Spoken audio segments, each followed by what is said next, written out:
Khwairaman Kaitan Joint Coordinating Committee na ngasi Kaitel Thingduna Khongjang Changsinkre. Khongjang Changsinkibe ima singna Manipur State Police na narco terrorist singa sibu chapsana thengnabada mathau pangthokpada mathak thongba authority na mathau pangthokliba sifai singda khut punduna thambiganu aikhoigi miyam ase narco terrorist singna kayam halalaba matungda masagi mathau pangthokpada athingba yaudana pangthokseba ngamhangadoribano masigi paukhum state asigi chief minister governor amadi security advisor na paukhum pigadabani Makoy masen amaga gi marakta understanding amata leinadana masagi phamkhak kolaga leibe yaroi wang ase palibu sarkar ase unaduna hangjage haina Indian constitution na piba ayaba amadi democratic right adugi matungina khongjang sangsinjaba asidadi security force na ngakpa amadi athingba kaya thamli adubu mi hatpani khanglaba miyoi anibu Manipur police na faduna kuki nupi singna lambi da phamjinduna leibadadi security force na karigumba makhal amatagi thabak paikhatpa ngamdaba haiba ase karigino matam amada Manipur na India ra punba matam na tawkiba merger agreement adu da yawriba singadu India leingakna chatlibra haiba adu ngasi amuk na hongnana ningsingbagi mathau tare haina paumi singda phongdokre nakalamromda hojiksu kwa kaitel amadi malomgi maikeromda tongan nupi singda lambi da thoktuna makhal makha kayagi protest kyamrum sangsinduna thokriba thodok sing asigi matangda yaningdaba pendaba kyamrum phongdorle masigi matangda MAMI TV gi akhanaba pawgam ama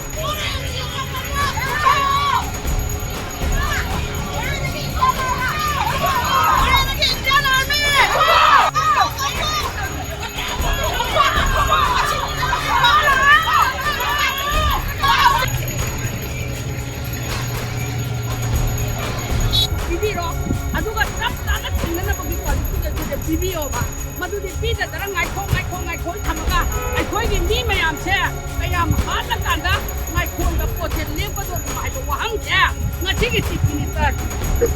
Million like Koi Hamini Amadico, the Mata, that is step on my point of Pataga, Ngasigi, whatever says the Sensida, like back from a Modoba, Tukumba, there was a good party by Koi, Sarkar, she didn't understand the Sarkar, and again Koi. Not when the Lembiraiba, we must issue, and again I quite think if I done it, I was going to do a city boy understanding of the Lenadana. I call my corner of Kuraki of Police of Pamaga. Kuraki of Police, Pamela Layaga. I quite listen to Karachi, so I call it Karachi, so I call it Ngasigi, I call it Amtanga, and you want the young democracy right there. I call it soon the Yaninda Bakara Puduka, Hibadi, security me and like or a young ever. Kasi kukin pising na mi hale khangaba duba mi hat pa ani do puya roi haidana lambian sorokta hamdan na lai da kanap na hawan ko ko hai tu ngamre yar gas ko apna kai tau dia ba adu arga de kukin pising ga Manipur di maramdam iramdam jati sile yellow mi mama o dia koi chingka kari khena ba du su anchar di ga da ne number 1 question mo ja hangni ne ba adu ga iramdam kanjana adu ga I quite iram dam kani sidi India dagi I quite ni banate I quite if I could have been by quick lowry cha India go mena koi pem tawra tilasi koi asi bhau jana si swau jana si I could tin reba alamana yar mena koi ngasi bhau ang na lai reba masida isida mother agreement do amo hane yenga koi India go menga I quite set up koi Manipur ka kari ke jana ke do I quite bhau ka bring dikhagin ba pore Maduda swera matarga di amok ana India na tin koi hanagi iram da bijati ipai pu thamrin ba lauri wam cha asi ai koi lep karage noi ga koi ga mari nei na roi hai do kham cha amma ge na lenga si koi hawri be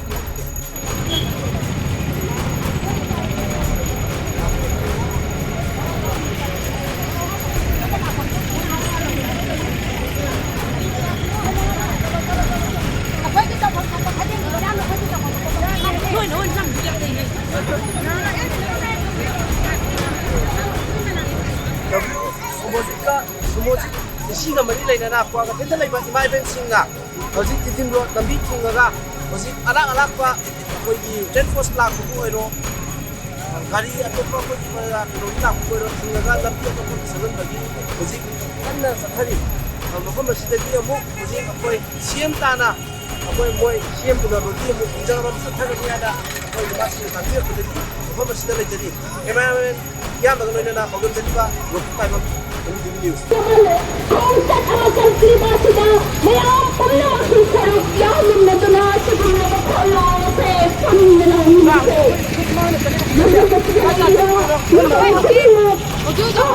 naman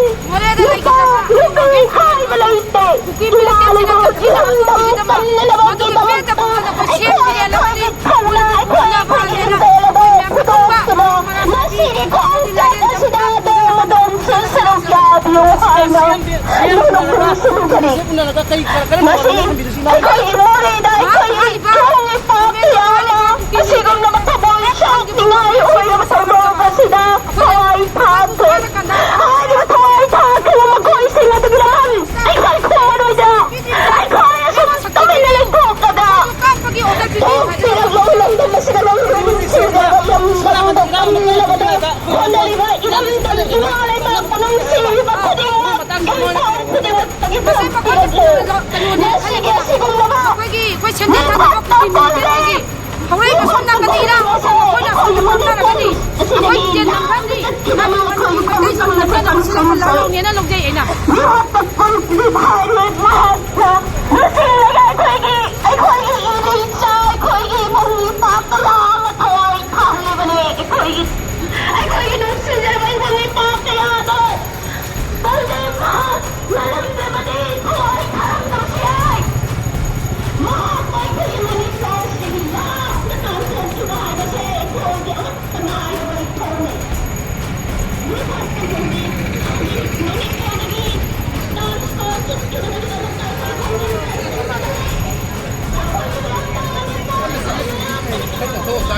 State Police kita magta! State Police kita magta! State Police kita magta! State Police kita magta! Manipur Housing! Manipur Housing!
Manipur Police!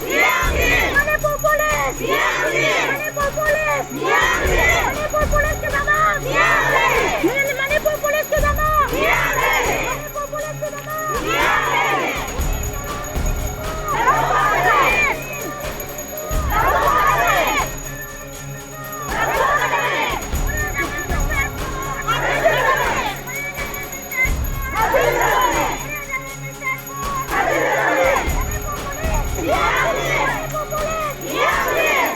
Masi tongana plan toromba rally nate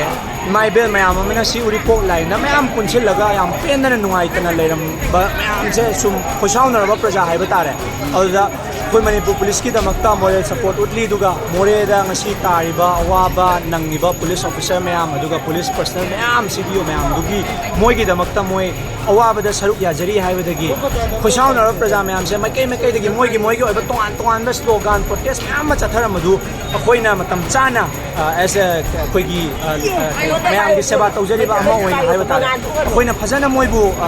gyan ta halaba matungda hojik su even koi Manipur police ka katang misunderstanding thokna ge tawba matam bawa yawe ki ngada kangla bawa protest asin ngani na tawba degi do praja imai bel mayam se koina phajana themaga ngasigi protest asi karigi damakta chalibno haigadi Manipur police ki damakta aikoina lepli aduga laibiriba koigi CDO official laibiriba koigi iramdam ire keno simu ngakpiriba state force ki damakta morally aikoina support tawjari haiba dudugi main intention da koi ngasigi protest no sigi mailagi rally sita samani yamna chamna yamna aduga misunderstanding amata laitaba moongda koi ngasi yamna peaceful oiba moongda tawjari Uzik kayang kuino sumay lehendo si haibagi kotendo ne karigino haiba tamda yengbiu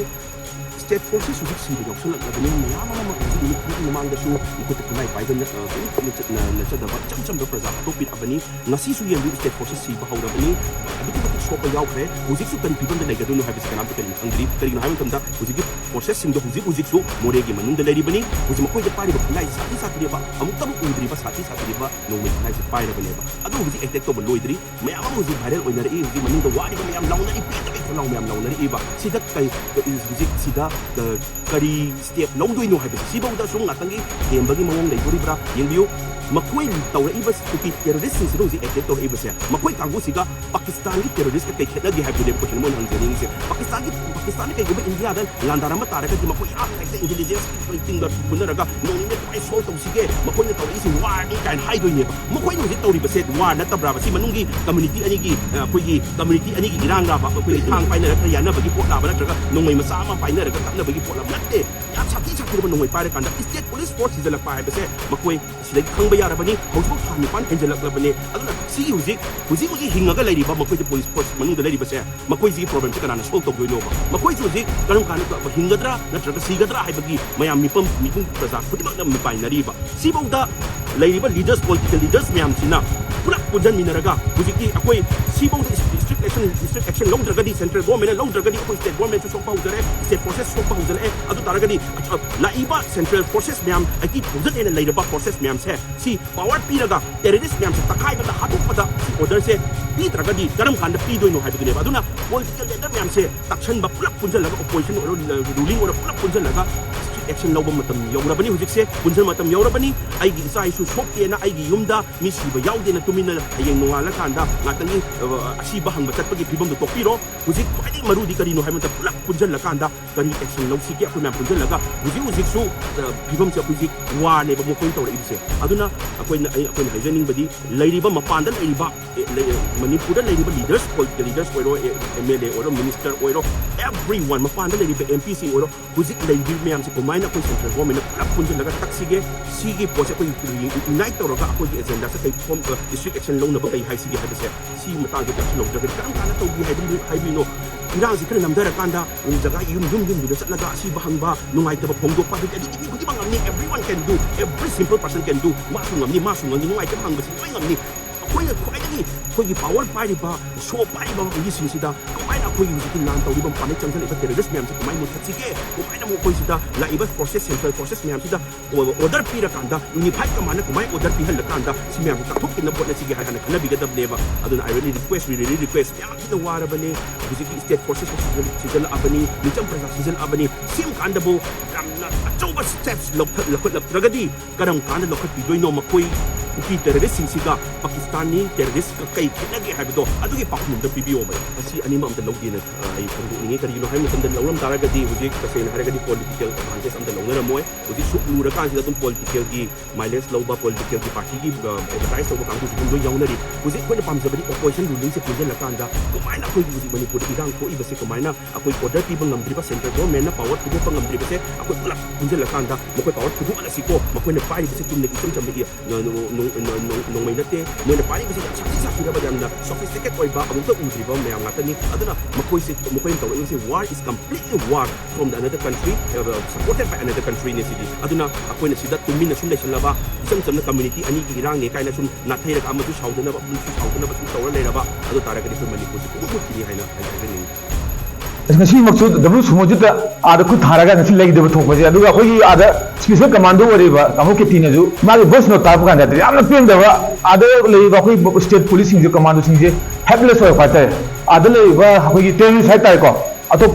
country लाइब मैम अखोगी मपुगी state force अमदि central forces खुद थाराबो central government तुमिन बिंग लेबिसि कइगिनो सिंदा दुगा अद लेबिबा नाजु हाइबेनि अहोगी लेबिबा असम राइफलना मखा तान कइगुम मपु कमांडो दे पुलिस खुद थातागदि मोरेदा अखो एक्शन तखनि हाइगिबनेबा ngasi खुद थाइनि ngasi मि सिबा यावनि हुजु अदि हुजु असम राइफल के दोबिरिगे सिना कोइ हानिंग दिजे असम राइफल की अखोगी मोगी केसपो लापका अंद नोमैनो जलगा कुकी के अलावा सिंह नोंगे उधर लगा बोई मनिंग हलन थप खोप मोई आदना दुमान तो वो कुतेरीम नहांदे के ले समय पर येंगा तमनो मोबा अखोई तमददी आसाम फल पे छात्र फुबा सी मखुद के लोन पोखाय के नोमे कप्सन बा इमाजिन ना फुबी तो सो तबेबा तमनो नोमे चिंग तमनो नोमे कप्सन का तमनो कुनु मसिन तबुकुंबा लो लेते को तब तबसलपा सी करीनो जो तब ताला गवर्नमेंट जो अदुम थक्ता ममरवइना सेंट्रल गवर्नमेंट सिना अखोई लेबल लीडर सिना तरे सेंट्रल लीडर सिना ने जगह नहीं